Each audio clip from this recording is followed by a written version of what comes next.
Hello friends, carry on study with home academy में आप सभी का स्वागत है। आज इस वीडियो में हम बात करने जा रहे हैं 11 मई से 15 मई 2024 के क्रम पर छत्तीसगढ़ राष्ट्रीय और अंतर्राष्ट्रीय के महत्वपूर्ण करंट अफेयर्स के बारे में। तो अगर आप किसी भी प्रतियोगी परीक्षाओं की तैयारी कर रहे हैं तो इन करंट अफेयर्स के वीडियो को पूरा देखिएगा। और अगर आपने हमारा चैनल सब्सक्राइब नहीं किया है तो हमारा channel carry on study subscribe कर लीजिए। इसी तरह के करंट अफेयर्स के वीडियो और अन्य वीडियोस देखने के लिए जरूर सब्सक्राइब करें और बेल आइकन को क्लिक करना ना भूलें, ठीक है। और इस वीडियो में आपको छत्तीसगढ़ राष्ट्रीय अंतर्राष्ट्रीय सभी लेवल पे जो है बहुत ही महत्वपूर्ण क्वेश्चन अवेलेबल होंगे, तो वीडियो को पूरा देखिएगा। और अगर आपको वीडियो अच्छी लगे तो लाइक और शेयर जरूर करें, ठीक है। तो चलिए बिना देरी किए स्टार्ट करेंगे।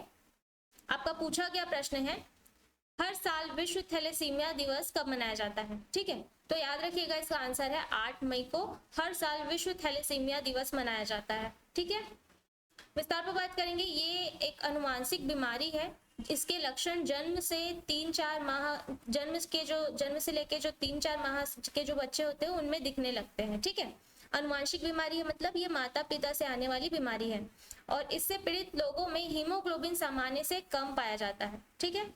और इसका विषय है इस वर्ष का जीवन को सशक्त बनाना, प्रगति को अपनाना, सभी के लिए समान और सुलभ थैलेसीमिया उपचार है इसका विषय है, ठीक है। और इसकी स्थापना याद रखिएगा 1994 में की गई थी और इसका आयोजन थैलेसीमिया इंटरनेशनल फेडरेशन द्वारा किया गया था। तो इस प्रश्न से आपको इतने फैक्ट याद रख लेने हैं। तो चलिए आगे बढ़ेंगे। आपका छत्तीसगढ़ से पूछा गया प्रश्न है, हाल ही में राज्य से किन्हें कला के क्षेत्र में पद्मश्री सम्मान से सम्मानित किया गया है? तो याद रखिएगा इसका आंसर है पंडित रामलाल बरेठ, ठीक है। राष्ट्रपति द्रौपदी मुर्मू ने जो है इन्हें सम्मानित किया है पद्मश्री से, ठीक है। विस्तार पर बात करेंगे। जांजगीर चांपा के बमनीडीह विकास खंड के भंवरमाल गांव के निवासी पंडित रामलाल बरेठ के 77 वर्षों की कला साधना को जो है पद्मश्री से सम्मानित किया गया है। वे कई दशकों से कथक नृत्य की देश विदेश में प्रस्तुति देते आ रहे हैं। वे 1956 से 1980 तक रायगढ़ के पंचायत विभाग में कार्यरत रहे हैं। इस दौरान उन्होंने चक्रधर संगीत विद्यालय की स्थापना भी की थी। उन्होंने जो है पिता कार्तिक राम से नृत्य की शिक्षा प्राप्त की है और उन्होंने 1990 से 1992 तक रीडर के पद पर भी कार्य किया है, ठीक है। तो इतने फैक्ट याद रखिएगा। चलिए आगे बढ़ेंगे। अगला प्रश्न है आपका, वर्तमान में राज्य के किस स्थान पर 7वीं शताब्दी की माँ और पुत्र की प्राचीन प्रतिमा स्थित है?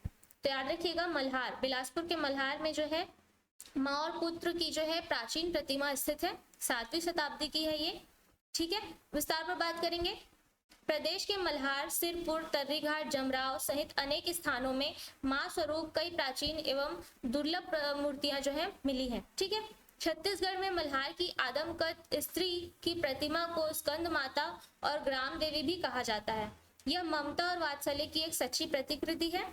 इसके अलावा सिरपुर में बौद्ध और जैन धर्म के हारिती और अंबिका की प्रतिमा भी जो है स्थित है।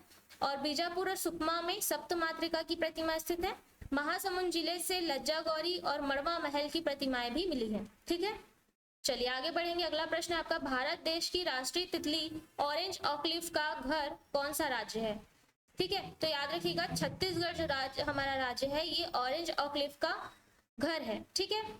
याद रखिएगा ये तितली जो है पंख खुलने पर इस तरह खूबसूरत दिखाई देती है और पंख बंद करते ही ये जो है सूखे पत्ते की तरह दिखाई देने लगती है, ये इसकी खास बात है, ठीक है। विस्तार पर बात करते हैं। ऑरेंज ऑकलिफ देश की लगभग 1500 तरह की तितलियों को पछाड़कर राष्ट्रीय तितली बनी है। इसे 2021 में राष्ट्रीय तितली घोषित किया गया था। इसकी खासियत यह है कि ये पंख खोलते ही रंग बिरंगी हो जाती है और पंख बंद करते ही सूखे पत्ते जैसे दिखने लगती है। यह प्रदेश में बस्तर, सरगुजा वन क्षेत्र के अलावा कवर्धा की भोरमदेव वाइल्ड लाइफ सेंचुरी और मुंगेली के अचानक मार टाइगर रिजर्व में तथा भारत से जापान तक जो है एशिया में ही पाई जाती है, ठीक है। चलिए आगे बढ़ेंगे। अगला प्रश्न है आपका, छत्तीसगढ़ में एकमात्र ऐसा मंदिर कहाँ स्थित है जहां राम और लक्ष्मण की मूंछों वाली मूर्ति है? तो याद रखिएगा ये जो है पंडरिया में स्थित है, कवर्धा के पंडरिया में स्थित है, ठीक है। विस्तार पर बात करेंगे। कवर्धा के पंडरिया के जमात मंदिर परिसर में स्थित राम मंदिर में श्री राम, सीता और लक्ष्मण की मूर्ति स्थापित है, जिसमें राम और लक्ष्मण की मूर्ति जो है ये मूंछों से युक्त है। ईंटों से निर्मित पूर्वाभिमुख यह मंदिर लगभग 165 फीट ऊंचा है। यह मंदिर 18वीं सदी में वैष्णव संप्रदाय द्वारा निर्मित लगभग 250 वर्ष से अधिक पुराना है, ठीक है।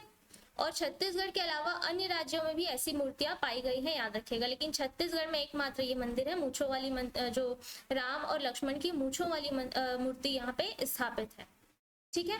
चलिए आगे बढ़ेंगे। आपका हाल ही में एशियाई अंडर 22, ठीक है, हाल ही में एशियाई अंडर 22 और युवा मुक्केबाजी चैंपियनशिप में राज्य के किस खिलाड़ी ने गोल्ड मेडल जीता है? तो याद रखिएगा पूनम पुनिया ने जो है गोल्ड मेडल जीता है इस चैंपियनशिप में, ठीक है।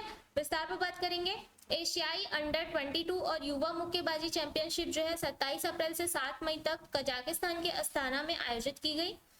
इसमें जो है भारत का प्रतिनिधित्व कर रही SCCR की पूनम ने 57 किलोग्राम वजन वर्ग में कजाकिस्तान की शाकिस अनिल को 4-1 से हराकर गोल्ड मेडल जीता है, ठीक है। इस चैंपियनशिप में भारत ने 12 स्वर्ण, 14 रजत और 17 कांस्य पदक जीता है। पूनम जो है यूथ वर्ल्ड चैंपियनशिप में भी जो है गोल्ड मेडल हासिल कर चुकी हैं। और याद रखिएगा कि पूनम जो है हरियाणा की रहने वाली है, पर वो 2022 से बिलासपुर में पदस्थ हैं, ठीक है।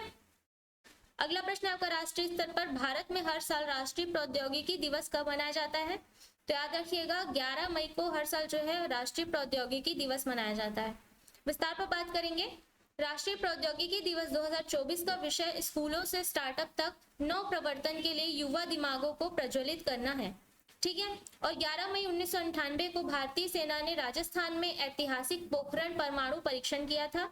इन परीक्षणों के सम्मान में ही जो है पूर्व प्रधानमंत्री अटल बिहारी वाजपेयी ने इस दिन को भारत में राष्ट्रीय प्रौद्योगिकी दिवस के रूप में घोषित किया था। यह कई अन्य तकनीकी उपलब्धियों में देश के वृद्धि को उजागर करने के लिए भी मनाया जाता है, ठीक है। अगला प्रश्न आपका है, हाल ही में ईदाशीषा नोग्रांग को किस राज्य की पहला महिला पुलिस महानिदेशक या DGP नियुक्त किया गया है? तो याद रखिएगा ईदाशीषा नोग्रांग को जो है मेघालय की DGP नियुक्त किया गया है, मेघालय राज्य की पहली महिला DGP, ठीक है। विस्तार पर बात करते हैं। 19 मई को सेवानिवृत्त हो रहे लज्जाराम बिश्नोई का स्थान सुश्री नोग्रांग लेंगी। राज्य पुलिस प्रमुख के रूप में वह 19 मई 2026 तक कार्य करेंगी। वर्तमान में सुश्री नोग्रांग मेघालय नागरिक सुरक्षा की महानिदेशक है और खासी समुदाय से भी है। खासी एक मात्र सत्तात्मक समुदाय है। राज्य में अन्य 2 मात्र सत्तात्मक समुदाय गारो और जैंतिया भी है। अगला प्रश्न आपका, मार्च 2024 में भारत का औद्योगिक उत्पादन पिछले वर्ष की समान अवधि की तुलना में कितने प्रतिशत बढ़ा है? तो याद रखिएगा 4.9% जो है बढ़ा है भारत का औद्योगिक उत्पादन इस वर्ष, ठीक है। विस्तार पर बात करते हैं।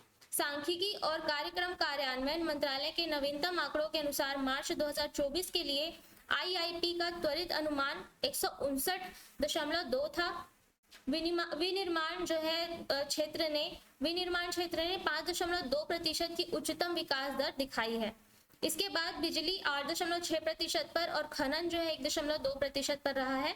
अप्रैल से मार्च 2023-24 के लिए संचयी विकास दर पिछले वर्ष की तुलना में 5.8% था, ठीक है। अगला प्रश्न आपका है, हाल ही में भारतीय किसान उर्वरक सहकारी समिति यानी कि इफ्को के अध्यक्ष के रूप में किन्हें चुना गया है? तो याद रखिएगा दिलीप संघानी को जो है इफ्को के अध्यक्ष के रूप में चुना गया है, ठीक है। विस्तार पर बात करेंगे। भारतीय किसान उर्वरक सहकारी समिति इफ्को ने अपने निदेशक मंडल के लिए 15वें RGB चुनाव कराए हैं, ठीक है। बलवीर सिंह को उपाध्यक्ष चुना गया है, याद रखिएगा। 9 मई 2024 को 21 निदेशकों के पद के लिए चुनाव हुए हैं।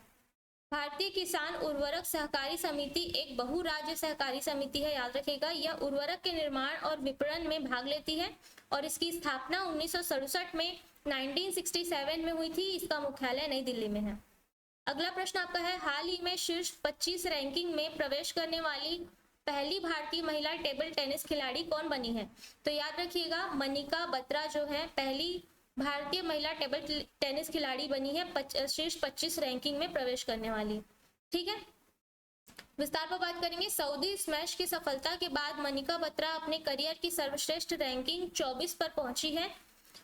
उन्होंने एकल टेबल टेनिस में किसी भारतीय द्वारा हासिल की गई सर्वोच्च रैंक के लिए जी सत्यन के 5 साल पुराने रिकॉर्ड की भी बराबरी की है। उन्होंने 2015 राष्ट्रमंडल टेबल टेनिस चैंपियनशिप में 3 पदक जीते हैं। तथा 2018 राष्ट्रमंडल खेलों में व्यक्तिगत और टीम श्रेणियों में स्वर्ण पदक जीता था। ठीक है, उन्हें 2020 में मेजर ध्यानचंद खेल रत्न से भी सम्मानित किया गया था।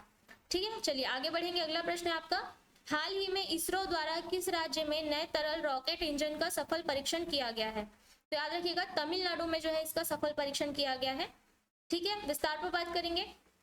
9 मई को तमिलनाडु के महेंद्रगिरी में इसरो प्रोपल्शन कॉम्प्लेक्स में परीक्षण सफलतापूर्वक आयोजित किया गया। इस नए डिजाइन किए गए PS4 इंजन ने भागों की संख्या 14 से घटाकर 1 कर दी है और 19 वेल्ड जोड़ों को खत्म कर दिया है। इस नए रीडिजाइन किए गए इंजन का उपयोग PSLV प्रथम चरण, प्रतिक्रिया नियंत्रण प्रणाली और PSLV प्रक्षेपण यान के चौथे चरण में किया जाएगा। अगला प्रश्न आपका है, हाल ही में सुशील कुमार मोदी का 72 साल की उम्र में निधन हो गया है। वे किस राज्य के पूर्व मुख्यमंत्री थे? तो याद रखिएगा ये बिहार के जो है पूर्व उप मुख्यमंत्री थे। ठीक है, सुशील कुमार मोदी, इनका 72 साल की उम्र में निधन हुआ है। विस्तार पर बात करेंगे। सुशील कुमार मोदी भारतीय जनता पार्टी के वरिष्ठ नेता और बिहार के पूर्व उप मुख्यमंत्री थे।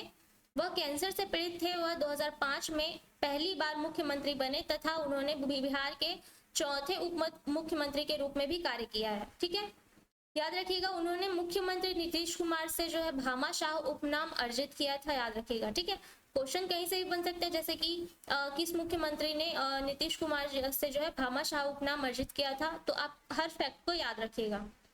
वह 4 विधायी सदनों लोकसभा, राज्यसभा, बिहार विधानसभा और विधान परिषद के सदस्य भी थे। ठीक है, अगला प्रश्न आपका है, हाल ही में कौन सा बैंक IIBX का ट्रेडिंग और क्लियरिंग सदस्य बनने वाला पहला बैंक बन गया है? तो याद रखिएगा SBI जो है IIBX का ट्रेडिंग और क्लियरिंग सदस्य बनने वाला पहला बैंक बना है। ठीक है, विस्तार पर बात करेंगे। SBI ने घोषणा की है कि वह इंडिया इंटरनेशनल बुलियन एक्सचेंज यानी कि IIBX का पहला ट्रेडिंग कम क्लियरिंग सदस्य बन गया है। इंडिया इंटरनेशनल बुलियन एक्सचेंज जो है गांधीनगर के गिफ्ट सिटी में भारत का पहला बुलियन एक्सचेंज है। PM मोदी ने 29 जुलाई 2022 को इसका शुभारंभ किया था। ठीक है, IIBX का शुभारंभ किया था PM मोदी ने 29 जुलाई 2022 को। अब SBI की IFSC बैंकिंग इकाई यानी कि IBU जो है IIBX प्लेटफॉर्म पर व्यापार कर सकेगी, याद रखिएगा। और SBI के प्रवेश के साथ IIBX में ट्रेडिंग वॉल्यूम को बढ़ावा भी मिलेगा। अगला प्रश्न है आपका, अंतरराष्ट्रीय स्तर पर 13 से 26 मई 2024 तक किन देशों के मध्य संयुक्त सैन्य अभ्यास शक्ति का 7वां संस्करण आयोजित किया गया है? तो याद रखिएगा भारत और फ्रांस के बीच जो है ये अभ्यास शक्ति का 7वां संस्करण आयोजित किया गया है। ठीक है, विस्तार पर बात करेंगे। यह अभ्यास दोनों देशों के सशस्त्र बलों के बीच अंतर संचालनीयता के विकास को सुविधाजनक बनाने हेतु मेघालय के उमरोई क्षेत्र में किया जा रहा है। अभ्यास का उद्देश्य उप पारंपरिक परिदृश्य में मल्टी डोमेन संचालन करने के लिए भारत और फ्रांस की संयुक्त सैन्य क्षमता को बढ़ाना है। और अभ्यास का 6ठा संस्करण एक्स शक्ति 2021 नवंबर 2021 में फ्रांस के मिलिट्री स्कूल ऑफ ड्रैगुइगनन में आयोजित किया गया था। ठीक है, याद रखिएगा इसका 6ठा संस्करण जो है एक्स शक्ति 2021 ये नवंबर 2021 में फ्रांस के मिलिट्री स्कूल ऑफ ड्रैगुइगनन में जो है आयोजित किया गया था। ठीक है, अगला प्रश्न है आपका, हाल ही में किस देश की संसद ने कैदियों को सेना में शामिल होने की अनुमति देने वाला विधेयक पारित किया है? तो याद रखिएगा यूक्रेन की संसद ने जो है ये विधेयक पारित किया गया है जिसमें कैदियों को सेना में शामिल किया जाएगा। ठीक है, विस्तार में बात करेंगे। देश में सैन्य कर्मियों की अत्यधिक आवश्यकता के बीच यह विधेयक पारित किया गया है। यूक्रेनी सेनाएं जो है जनशक्ति की गंभीर कमी का सामना कर रही है और अब इस विधेयक को कार्यान्वयन से पहले संसद के अध्यक्ष वेरखोवना राडा और राष्ट्रपति व्लादिमीर जेलेंस्की से अंतिम मंजूरी का इंतजार है। विधेयक के तहत सेना में भागीदारी स्वैच्छिक होगी और विशिष्ट कैदी श्रेणियों तक सीमित रहेगी। ठीक है, अगला प्रश्न आपका है, हाल ही में संयुक्त राष्ट्र ने किस दिन को विश्व फुटबॉल दिवस घोषित किया है? तो इसका आंसर आपको कमेंट बॉक्स पर देना है। और अगर आपको वीडियो अच्छी लगी हो तो वीडियो को लाइक और शेयर जरूर कर दीजिएगा, अपने फ्रेंड सर्कल में भी शेयर करिएगा ताकि उन्हें भी इस वीडियो से लाभ हो। तो अगले वीडियो में मिलेंगे, तब तक के लिए पढ़ते रहिए, सीखते रहिए। Thanks for watching.